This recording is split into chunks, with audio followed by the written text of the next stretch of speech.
Before I actually start talking about the album, I have to say, come on, this album art, what is this? It looks like it was designed in paint. It looks like it was like a CD that you passed out in like 2002 because you made your own music and you want to hand out a copy to your friends. It's like one of those slim cases that you would see, and it's not just that it's that, it's like a photo of one of those CDs, and then it's on just this plain white background. I mean, with all of the M's that he's stacking up and talking about, and all of the record label execs that are pouring money into Post Malone, you would think that we could go for something maybe just a little bit better, but I guess it's cool for it to be ugly.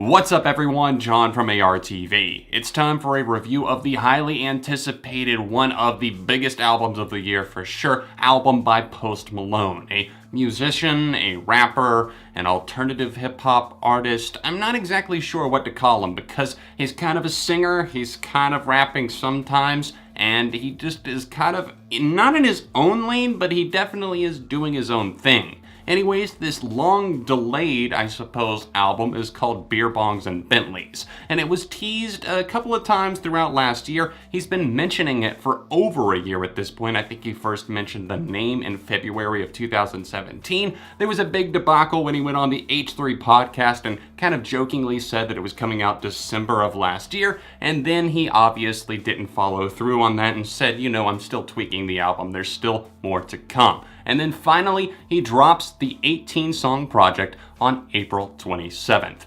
This is a record that is, yes, long, but is surprisingly smooth and kind of refreshing. And myself not being the biggest fan of Stoney or Post Malone in general, I just didn't really see this coming. It's not that I am in love with this album, but still, I'm liking a ton of the songs here. I'm honestly still kind of shocked at this point at how much of an unlikely star and hero Post Malone has become. Austin Post was originally involved in like metalcore and hardcore music in his growing up days, and going through that teenage phase of the angst, and eventually channeling that into something more like White Iverson, which was his debut single that he posted to SoundCloud that obviously took off, and that's a track that truly did grow on me. I hated that song back in the day, but then I remember I got faded one night, I was feeling good, I was feeling the buzz of the alcohol, and I said, you know what? This isn't that bad. And then I posted that on Twitter, and at first I felt ashamed, and then I thought, you know what? It's okay. This is the music that was built for situations like this. That's how I ended up approaching his new album, Beerbongs Bentleys. I went in not expecting the world, but expecting to have fun, and he definitely delivered on that front for the most part. And of course, I do have criticisms with the lyrics. They feel paper thin in places, and this album is way too long. I mean, an hour and 4 minutes of Post Malone just sitting straight through that, it can be a little bit hard to do. It's not that Post is an unlikable guy. In fact, I think I like his personality outside of his music even more than in his music. It's just that Post doesn't have enough fresh ideas to hold us over for 18 songs, and as a result of that, it just kind of feels like him and his label are kind of gaming the system by trying to get more chart success, a higher debut, more units scanned for that first week. So he has this giant debut because all of the streaming from some of the other singles like Rockstar, obviously Psycho still going strong, and Candy Paint are going to lift this up even further. Interestingly enough, as much as outlets like to label Post Malone as a rapper, there really isn't that much rapping on this record from Post Malone. There's a few rap features from like YG, and obviously not a favorite of mine, but somebody who a lot of people seem to like for whatever reason, G-Eazy, Nicki Minaj, even Ty Dolla $ign, which actually matches more with Post's kind of singing vibe. It is more of a sung approach from Austin Post on this record, and I like that. It's not where he's trying to follow up maybe some of the bars that he laid down on White Iverson. This just feels a little bit more natural, and I think that a lot of people do tend to hate on the fact that, oh, maybe he can't sing or he's no good outside of whatever genre you try to box him into. Here, there are definitely moments, like obviously the track Stay that everyone is buzzing about, for example, that are going to kind of take you back a bit and make you think, maybe he actually can sing. A big plus for me across these 18 songs is the fact that it is easy to listen to. to. Even though it is long, it doesn't feel long in the way that, say, Teenage Emotions by Lil Yachty did. That was something that was unbearable because it was ungodly bad and ungodly long. But here, he actually manages to keep my attention by bringing in some fresh ideas. It's not a constant stream of them, and I think that the last part of this record does get a little bit weak. I never was a fan of like Candy Paint, for example,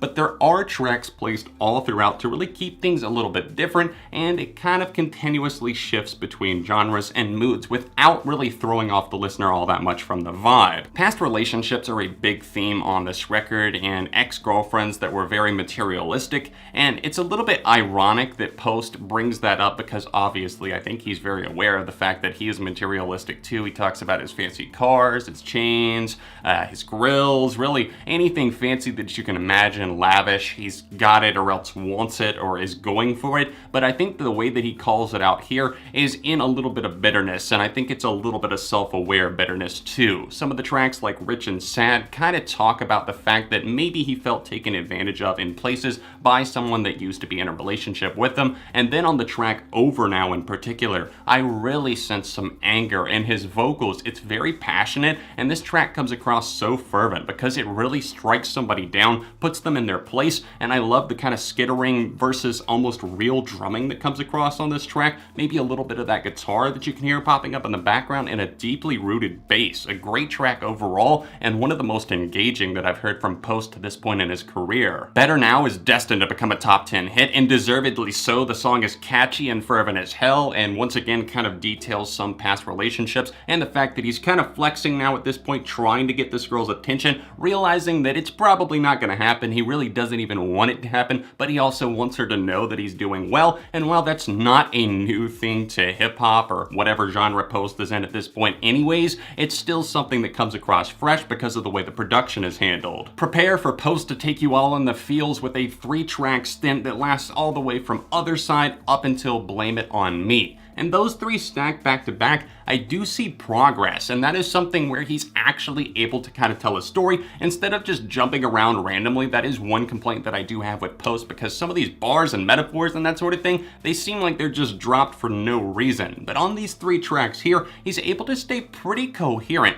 and on the first of those, I love the kind of bitter, brooding intro on Otherside. That moment is very strong, and as the drums really start to click and it kicks in and he gets a little bit more exasperated with his voice, that's when I feel the song even reaches a new height and a new peak. Zipping in and taking over right after that is the one that everyone is already just non-stop talking and chatting about. It's called Stay, and I think that it does deserve to have people talking because this moment is really, really good. It's angry, it's bitter, and it's also kind of bittersweet because he's able to get out these feelings and he's able to make the audience connect, but he's also kind of letting go of some stuff here, just airing out those past demons and the ghost Malone, so to speak. I like the fact that he pushed himself with this track, broke out the acoustic guitar, worked with somebody outside of his typical wheelhouse, and that person, that man I should say, was Andrew Watt. This guy is typically known for maybe a little bit more of blues rock, acoustic rock, and just alternative music in general, but they were able to kind of bridge the gap here and make a song that feels just inherently powerful. Beerbongs and Bentleys definitely struggles some in consistency, and the record opens up on some weaker notes. Not the very first song, because I do love Paranoid. I love getting inside the mind of Austin Post, and basically him kind of detailing the fact that he feels like he's gonna be robbed or taken advantage of or something, sleeping with a gun under his pillow every night, ready with that 45 on lock, and that track has a very smooth flow, and I love the vocal performance. But right after that, we get to Spoil My Night, which features Sway Lee. I recently actually enjoyed him on a feature on the Lil Xan record, and that was unexpected. He outshined him on that track there. Moonlight was the name of that one, and here on Spoil My Night, I think he once again kind of rises above the actual artist on the track, with him just being the guest.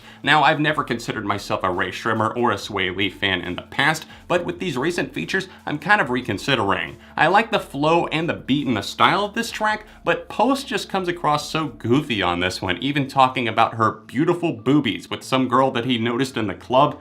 It just feels a bit ridiculous. Zack and Codeine is a play on words referring to the sweet life of Zack and Cody. You might remember that show if you were a kid in the mid-2000s. I definitely watched it myself, enjoyed the show. I mean, we all loved Esteban, right? And here that reference just gets very old, and the play on words and the fact that it is so damn repetitive. I mean, if it's your turn-up song, fine, but other than that, this song just doesn't seem fit for really anything else. I still find Psycho to be incredibly boring, and Ty Dolla $ign doesn't add much to this track in the first place. The beat is smooth, that's about the best compliment I can give it, but Post and Ty Dolla $ign both sound so damn boring and unengaged, just out of the zone with this track, that it's hard for me to focus on it other than background music. Ball for Me featuring Nicki Minaj is kind of a banger, but at the same time, I'm almost indifferent on it. I don't hate it or love it, I'm just somewhere on the fence. And then towards the end of this record, we do have a couple of moments that I just don't care for all that much. Candy Paint with its refrain just doesn't get stuck in my head in the right way. In fact, I kind of find it to be like nails on a chalkboard because I've heard it so many times at this point, at least just the chorus, and it just loops over and over and over in my head, and I never really liked it, but at this point I'm just so sick of it, I'm just removed from it. I have to keep skipping over that one.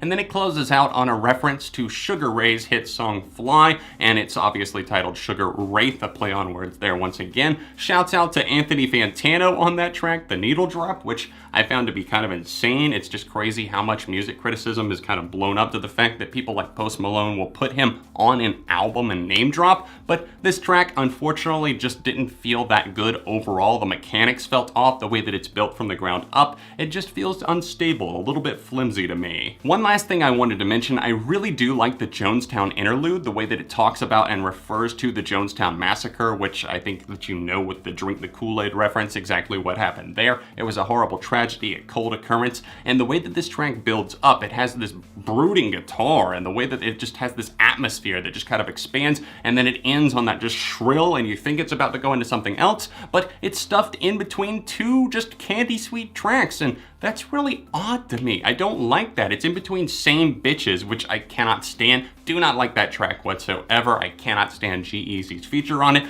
And then 92 Explorer, which I really do like, but just the Jonestown interlude, it feels so out of place. I thought it was gonna lead into something darker, but it's between two of the brightest tracks on the entire album, Beerbongs and Bentleys. Overall, I did enjoy this record, but be prepared. I'm warning you right now, you're gonna hear songs from this record or just this album in general everywhere, whether it be car rides with your friends or out in public, or if you're at the mall, a song is going to be played from it. I already called it, better now, it's gonna be a hit. There's fun songs from Taking Shots, which I do enjoy, a great drinking song there. I already have talked about Rockstar and my love for that. I know a lot of people will disagree, but that song still bangs, and I even like 21 Savage on that one, which is very surprising considering I am not a fan. Overall, the record is fun, but it definitely has plenty of lyrical flaws, a lot of shortcomings, and the fact that it is so long. So it has a lot going for it, but at the same time, it has a lot against it. But I do think that overall, this is an improvement, steps above Stoney, and I hope that Post continues to grow and expand as an artist. For me personally, Beerbongs and Bentleys is getting a 3.5. What do you guys think of the record? Let me know in the comment section down below. Please drop a like on the video and subscribe to the channel and ring the bell so you don't miss out on notifications. If you would like to see my last Post Malone video, right over here, or another recent review I did right over here. Socials can be found in the description down below, and other than that, I'll see you very soon right here on ARTV.